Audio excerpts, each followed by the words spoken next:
পূর্বের আলোচনার সূত্র ধরে দশম শ্রেণীর অভিষেক পাঠ্যাংশটির পরবর্তী অংশ আলোচনা শুরু করা হলো। অভিষেকের পূর্বকথন আলোচনা করতে গিয়ে বলা হয়েছে, সখীসহ বীরবাহু জননীর চিত্রাঙ্গদার প্রবেশ রাবণের সান্ত্বনা প্রদান সত্ত্বেও চিত্রাঙ্গদার তিরস্কারের কথা বলা হয়েছে। এর পরবর্তী অংশ এখন আলোচনা শুরু করা হচ্ছে। বীরপুত্রের মৃত্যুতে রাবণের হৃদয় মথিত হয়েছিল। তার উপর পত্নী চিত্রাঙ্গদার গঞ্জনা বাক্যে তার হৃদয়ে সুতীব্র জ্বালার সঞ্চার হয়। তিনি যুদ্ধক্ষেত্রে গিয়ে শত্রু নিধন করতে মনস্থ করলেন। অর্থাৎ রাবণের যুদ্ধ আয়োজন শুরু হল। তিনি ক্ষোভ করে বললেন যে লঙ্কা বীরশূন্য হওয়ার জন্যে নিজেই সেনাপতি হবেন। তারই আদেশে সৈন্যগণ বীরদর্পে সজ্জিত হতে লাগল। সুগম্ভীর রণবাদ্যে চতুর্দিক ধ্বনিত হয়ে উঠল, আর বীর সৈন্যদের পদভারে কেবল লঙ্কা ভূমি নয়, সমস্ত পৃথিবী কেঁপে উঠল। এমনকি সেই কম্পন গিয়ে পৌঁছালো সমুদ্রের অতলে। সমুদ্র পত্নী বারুণী কেশবিন্যাসকালে হঠাৎ লক্ষ্য করলেন যে তার সামনের স্বর্ণমুকুট প্রকম্পমান। তিনি মনে করলেন প্রবল ঝঞ্ঝা বুঝি সমুদ্রকে আক্রমণ করেছে। কিন্তু তার সখী মুরলা প্রকৃত তথ্য জ্ঞাপন করলেন।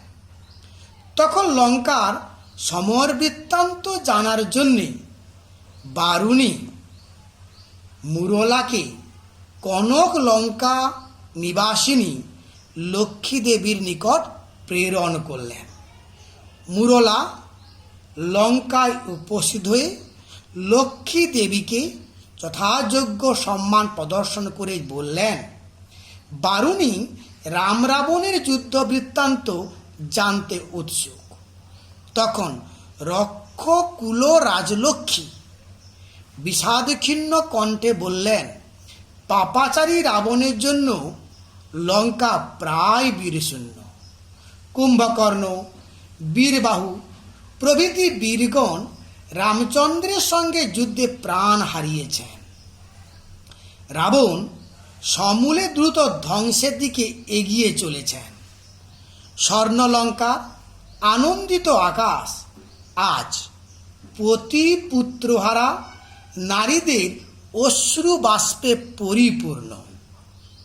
অবশেষে মুরলার অনুরোধে দেবী লক্ষ্মী আজকের যুদ্ধসজ্জা দেখবার জন্য পুরো নারীর ছদ্মবেশে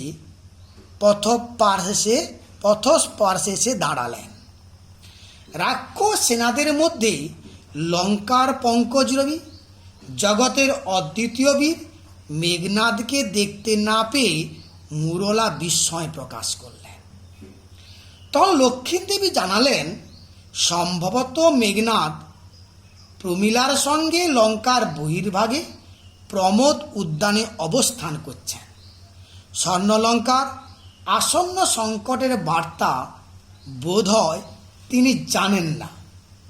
এরপর লক্ষ্মী দেবী মুরলাকে বিদায় দিয়ে মেঘনাথের ধাত্রীমাতা প্রভাসার ছদ্মবেশে প্রবোধ উদ্যানে এসে পৌঁছালেন। এরপর থেকে তোমাদের পাঠ্যাংশ শুরু হয়েছে। এই পাঠ্যাংশ শুরু করার আগে আমাদেরকে আরও দু চারটা কথা মেঘনাদ বধ কাব্য সম্পর্কে জেনে নিতে হবে। আসলে মেঘনাদ বধ কাব্যে রচনা করতে গিয়ে মধুকবির মানসিকতা কি প্রকাশ পেয়েছিল, এটা যদি অনুধাবন করতে না পারো তাহলে পাঠ্যাংশটা একটু দুরূহ হয়ে যাবে। প্রথমে আসে কায়া নির্মাণ, মানে এই যে মেঘনাদ বধ কাব্যে তৈরি করতে গিয়ে তিনি কি নতুনত্ব আমদানি করেছেন। আগেই বলেছি যে রামায়ণের লঙ্কাকাণ্ড থেকে 3 দিন দুরাত্রির কাহিনী নিয়ে কাব্য রচনা করেছেন কবি মাইকেল মধুসূদন দত্ত। বলা বাহুল্য কেবলমাত্র তিনি বিষয়টাই গ্রহণ করেছেন, কিন্তু বাকি বিষয়গুলো তিনি একেবারে নতুনত্বের মোড়কাবদ্ধ করেছেন। কবি নিজের কল্পনা শক্তিকে এখানে প্রসারিত করেছেন। তিনি একজন খাঁটি গ্রিক কবির মতো এই কাব্যটাকে নির্মাণ করেছেন। কায়া নির্মাণে তিনি এই রামায়ণের মতো পাপপূর্ণ ন্যায় অন্যায়ের সংগ্রামের বোধ দিয়ে তিনি কিন্তু এই কাব্যটি রচনা করেননি। একে তিনি একেবারে আততায়ী যেন রামচন্দ্র এবং লক্ষ্মণ, তার বিরুদ্ধে দেশপ্রেমিক বীর রাবণ এবং মেঘনাদের লড়াইয়ের কথা ব্যক্ত করেছেন। একটু চরিত্র চিত্রণকে চলে আসবে। এই চরিত্র চিত্রণের ক্ষেত্রে কবি মধুসূদন দত্ত একেবারে নতুন ভাবনায় ভাবিত হয়েছেন। মহাকাব্যে রামায়ণের শ্রীরামচন্দ্র বাল্মীকির কাছে নরচন্দ্রমা, কৃত্তিবাসের কাছে ভক্তের ভগবানের অবতার, কিন্তু মধুসূদন এই রামচন্দ্রকে 19 শতাব্দীর রক্তে মাংসে গড়া মানুষ রূপে চিহ্নিত করেছেন। তার কাছে রাম অতি মানব নন, তিনি নিতান্ত এক দুর্বল মানুষ মাত্র। অপরদিকে যে বাল্মীকি দুর্ধর্ষ রাক্ষস রাবণকে নির্মাণ করেছেন, এখানে রাবণ হচ্ছে নিয়তি নির্যাতিত এক মহাবীর, আর মেঘনাদ দেশপ্রেমিক বীর, প্রমীলা পতিব্রতা বীরাঙ্গনা নারী। অর্থাৎ চরিত্র চিত্রণের ক্ষেত্রে মহাকবির কাছ থেকে মধুসূদন দত্ত অনেকটাই সরে এসেছেন। আর এই কাব্য নির্মাণ করতে গিয়ে কবি একাধিক কবি সাহিত্যিকের প্রভাবে প্রভাবিত হয়েছেন। তো একটু দেখে নেব তিনি কোন কোন সাহিত্যিকের দ্বারা প্রভাবিত হয়েছে। একটু মন দিয়ে শুনে নাও যে কবি মধুসূদন দত্ত এই কাব্য রচনা করতে গিয়ে তিনি চরিত্র চিত্রণ, যুদ্ধ বর্ণনা আর জীবন দৃষ্টিতে অন্ধকবি হোমারকে অনুসরণ করেছেন। নরক বর্ণনার ক্ষেত্রে ভার্জিল ও দান্তেকে অনুসরণ করেছেন। ছন্দ ও বাচনভঙ্গি নির্মাণের ক্ষেত্রে মিল্টনকে অনুসরণ করেছেন। এছাড়া তো ব্যাস, বাল্মীকি, কালিদাস, কৃত্তিবাস এবং কাশিরাম দাস তো আছেই। এক কথায় যেন বলা যায় মধুসূদন দত্ত হোমারের ইলিয়াড, দান্তের ডিভাইন কমেডি, ট্যাসোর জেলিজার অ্যান্ড ডেলুভাস, মিল্টনের প্যারাডাইস লস্ট, বাল্মীকি ও কৃত্তিবাসের রামায়ণ, ব্যাস ও কাশিরাম দাসের মহাভারত, কালিদাসের কুমার সম্ভব প্রভৃতি কাব্য থেকে উপাদান চয়ন করে তিল তিল করে এই তিলোত্তমা স্বরূপ মেঘনাদবধ কাব্যটি রচনা করেছেন। আর এই কাব্যটির প্রতিটি ছত্রে যেন কবির নিজস্ব হৃৎস্পন্দন শুনতে পাওয়া যায়। আবার ছন্দ নির্মাণের ক্ষেত্রে তিনি মিল্টনের ব্ল্যাঙ্ক ভার্স অবলম্বন করে অমিত্রাক্ষর ছন্দ প্রবর্তন করেছেন। এই অমিত্রাক্ষর ছন্দের যেন চূড়ান্ত সিদ্ধি ঘটেছে এই মেঘনাদ বধ কাব্যের। অতএব রামায়ণের মানসিকতাকে একটু পরিবর্তন করে আমরা চলে আসব সরাসরি আমাদের আলোচনায়। এই যে অভিষেক কাব্যাংশটি একটু ছাত্র ছাত্রীদের কাছে দুরূহ বলে বোধ হয়, কঠিন বলে বোধ হয়। আসলে এখানে কাঠিন্য কিছুই নেই, একেবারে সহজ সরল সাধারণ ঘটনা এখানে আলোচিত হয়েছে। কেবলমাত্র বেশ কতকগুলি পৌরাণিক ঘটনা আর উপমাগুলো ছাত্র ছাত্রীদের বিভ্রান্ত করে দেয়। এই সমগ্র কাহিনীটাকে একটা মর্ম কথা আমরা গ্রহণ করার চেষ্টা করব। এই মর্ম কথায় একটু দেখে নাও, পুরো কাহিনীটাকে 4টা অংশে বিন্যস্ত করে আলোচনা করা হবে। দেবী লক্ষ্মী প্রবেশার রূপে প্রমোদ উদ্যানে মেঘনাদকে বীরবাহুর মৃত্যু সংবাদ প্রদান করলেন, আর রাবণের রণসজ্জার কথাও উল্লেখ করলেন।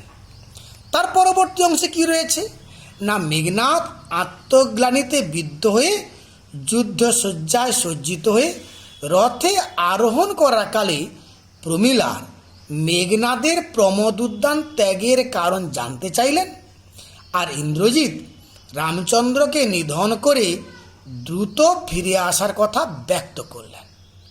পরের অংশে কি রয়েছে না, রথে চড়ে রাবণের কাছে মেঘনাদের আগমন ও যুদ্ধে যাওয়ার অনুমতি চাওয়া। পরে কি রয়েছে না, নিকুম্ভিলা যজ্ঞ সমাপন করে মেঘনাদকে যুদ্ধে যাওয়ার কথা বলা ও সেনাপতি পদে অভিষিক্ত করা। এই সামান্য একটু বিষয় অভিষেক পাঠ্যাংশতে রয়েছে। অতএব এই ভাবনাটাকে সামনে রেখে কবি অনেকগুলো উপমা এবং পৌরাণিক ঘটনা উল্লেখ করেছেন। আমরা প্রত্যেকটি কাহিনীকে, ঘটনাকে, কঠিন শব্দগুলোকে ব্যাখ্যা বিশ্লেষণ আলোচনা করে যাব। এই 4টি দিক ছাড়াও আমরা কাব্যটাকে এভাবেও দেখতে পারি।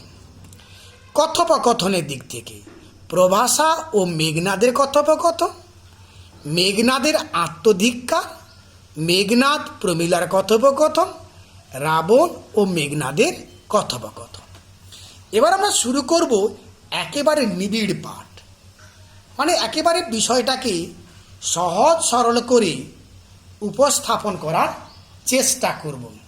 প্রথমে 4টি চরণ আমরা বিশ্লেষণ করব। 4টি চরণ বইতে রয়েছে, একবার দেখে নেবে। কনক আসন ত্যাজি বীরেন্দ্র কেশরী ইন্দ্রজিৎ প্রণমিয়া ধাত্রীর চরণে কহিলা, কি হেতু মাতো গতি তব আজি এ ভবনে, কহ দাসে লঙ্কার কুশল। এই 4টি চরণের একটু মূল কথাগুলো জেনে নেই। এখানে আমরা বলেছি পূর্ব কাহিনী অনুযায়ী যে দেবী লক্ষ্মী ইন্দ্রজিতের ধাত্রীমা প্রবাসার ছদ্মবেশে প্রমোদ কাননে পৌঁছেছেন। তো প্রমোদ কাননে কোনো মায়ের আগমন, ভেতরে যে কোনো ঘটনা থাকতে পারে ইন্দ্রজিৎ অনুভব করতে পেরেছেন, আর পেরেছেন বলে তিনি কনক আসন ত্যাগ করেছেন আর মায়ের চরণে প্রণতি জানিয়েছেন। এই প্রণাম করার মধ্যে দেখো ইন্দ্রজিতের যে সৌজন্যতাবোধ রয়েছে, শ্রদ্ধাবোধ রয়েছে, তা যেন প্রকাশিত হয়। তারপর জানতে চেয়েছে কী কারণে প্রভাসার সেখানে আগমন ঘটেছে, আর লঙ্কার কুশলতা তিনি জানতে চেয়েছেন। এই 4টি চরণের মধ্যে আমরা প্রথমে একটু পরিচয় নিয়ে নেব, চরিত্রগুলো পাচ্ছি। কী কী চরিত্রগুলো পাচ্ছি? চরিত্র পেয়ে গেছি আমরা প্রভাসা এবং পেয়ে গেছি মেঘনাদ।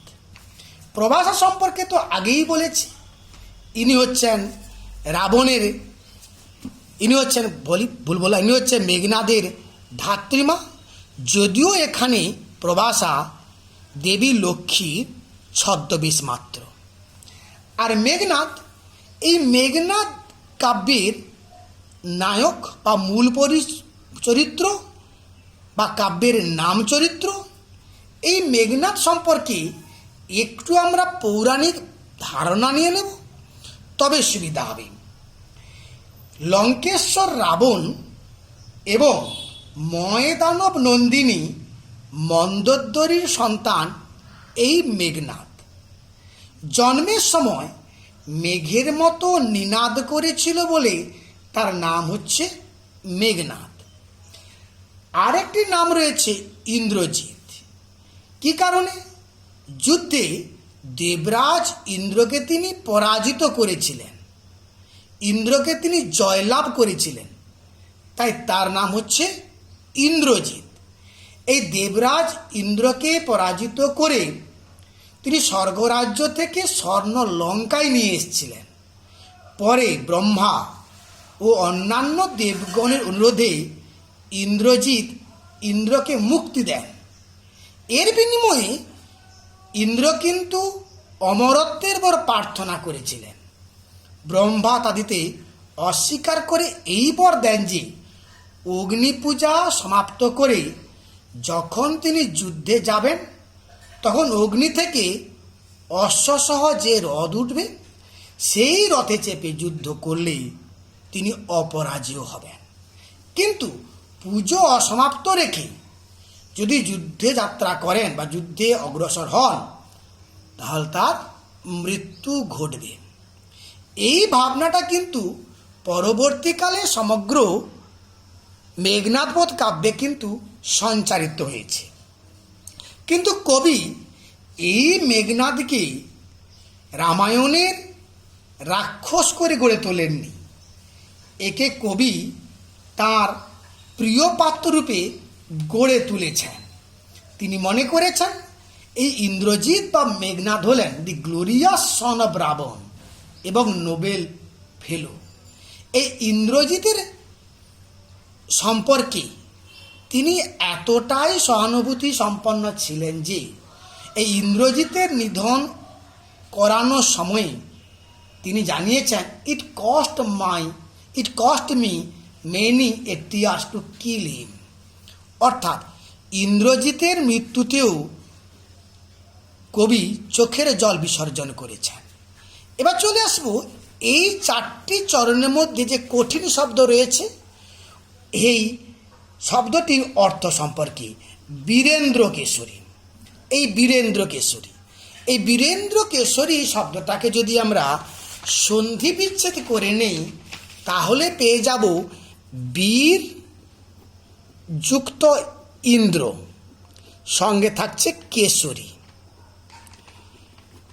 শ্রেষ্ঠ বীর। কেশরী যেন সিংহ, অর্থাৎ শ্রেষ্ঠ বীর বা কেশরীর তুল্য যিনি বীর সেই তিনি কেশরীর মতো বীর। সঙ্গে তুলনা করা হয়েছে ইন্দ্রজিৎকে।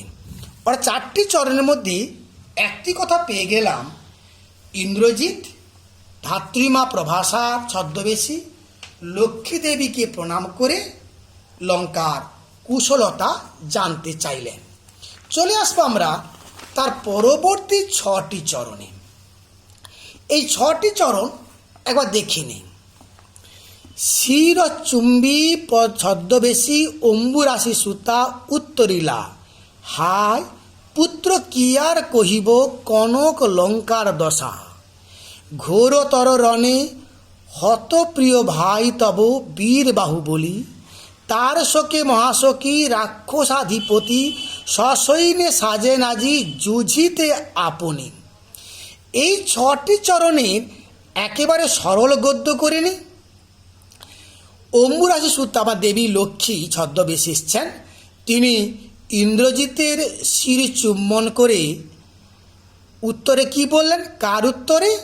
কেন, কি কারণে মায়ের আগমন ঘটেছে? প্রমোদ কারণে। তিনি বললেন কনক লঙ্কার দশা তিনি আর কি বলবেন। ভয়ঙ্কর যুদ্ধে তার প্রিয় ভাই বীরবাহু মৃত্যু ঘটেছে। তারই শোকে শোকগ্রস্ত রাক্ষস অধিপতি রাবণ সসৈন্যে যুদ্ধে যাবার জন্য সজ্জিত হচ্ছেন। এবার দেখে নেব এখানে কোন কোন চরিত্রগুলো রয়েছে। এক বীরবাহু, রাবণ এবং রামচন্দ্রের কথা। বীরবাহু সম্পর্কে আগেও বলেছি। এই বীরবাহু হচ্ছে রাবণ এবং চিত্রাঙ্গদার পুত্র। ইনি রামের সঙ্গে সম্মুখ সমরে গিয়ে মৃত্যুবরণ করেছেন। রাবণ, এই রাবণ চরিত্র সম্পর্কে একটু আমরা পৌরাণিক ভাবনায় চলে যাব। পৌরাণিক ভাবনার সঙ্গে একেবারে আজকের দিনে কবি মধুসূদনের ভাবনাটা একটু আমরা সামঞ্জস্য করে নেব, তাহলে সুবিধা হবে। এখানে এই রাবণ হলেন লঙ্কার রাজা। তার বিরাট দেহ, 10টা মুখ, 20টা হাত, নীল মেঘের মতো তার গায়ের রং, তার পরনে থাকে রক্তবাস, সারা অঙ্গে থাকে স্বর্ণ অলঙ্কার। তিনি কুবেরের বৈমাতৃয় ভাই। ব্রহ্মার বরে তিনি দেব, দানব, দৈত্য, যক্ষ, রক্ষ ইত্যাদির কাছে অজেয় এবং অবদ্ধ। ইনি মেঘনাদ, অক্ষয় কুমার, বীরবাহু প্রভৃতি বীর সন্তানের পিতা। কুবেরের কাছ থেকে তিনি লঙ্কা জয় করেন। এই রাবণ আগের নাম ছিল বৈশ্রাবণ। তিনি একবার কৈলাস আক্রমণ করতে গিয়েছিলেন। সেখানে শিবের বাম পায়ের আঙুলের চাপে তিনি প্রচণ্ড রব করেছিলেন, তাই তার নাম হয়েছে রাবণ। এই রাবণকে কবি মধুসূদন দত্ত কিন্তু মেঘনাদবধ কাব্যে নতুন আঙ্গিকে গড়ে তুলেছেন। তার মতে রাবণ গ্র্যান্ড ফেলো। এই রাবণকে তিনি দেশ রক্ষার প্রহরী রূপে চিহ্নিত করেছেন। আর রামচন্দ্র সম্পর্কে আগে বলেছি, ইনি অযোধ্যাপতি দশরথের পুত্র। একে মধুসূদন দত্ত অতি মানব নন, দুর্বল দেবনির্ভর চরিত্ররূপে গড়ে তুলেছেন। আর এই পাঠ্যাংশে একটি কঠিন শব্দ রয়েছে, অম্বু রাশি সুতা। এই অম্বু রাশি সুতা বলতে কি পাবো? অম্বু মানে সমুদ্রের কন্যা। সমুদ্রের কন্যাকে না লক্ষ্মী। কারণটা কি? যে লক্ষ্মী দেবী অভিশাপগ্রস্ত হয়ে পাতাল প্রবেশ করেছিলেন। আর সেখানে সমুদ্রের পত্নী বারুণীর আতিথ্য তিনি পেয়েছিলেন। এই যে পরবর্তীকালে সমুদ্র মন্থনকালে তিনি সমুদ্র থেকে উত্থিত হয়েছিলেন, তাই তার নাম হচ্ছে অম্বু রাশি সুতা। তাহলে মূল কি বিষয় পাওয়া গেল না, অম্বু রাশি সুতা লক্ষ্মী দেবী প্রবাসার ছদ্মবেশে মেঘনাদকে লঙ্কার ভয়ঙ্কর দশার কথা জানিয়েছেন আর শুনিয়েছেন বীরবাহুর মৃত্যুর কথা আর রাবণের যুদ্ধযাত্রার কথা। এই অংশটির পরবর্তী অংশে আমরা চলে আসব। পরবর্তী ভিডিওতেগুলোতে আলোচনা করব। তোমরা একটু মনোযোগ সহকারে ভিডিওগুলো দেখবে। প্রত্যেকটি চরণ এবং তার ব্যাখ্যা, টিকা টিপ্পণী বিস্তারিত আলোচনা করা হবে, কারণ এটি পরীক্ষার জন্য খুবই গুরুত্বপূর্ণ।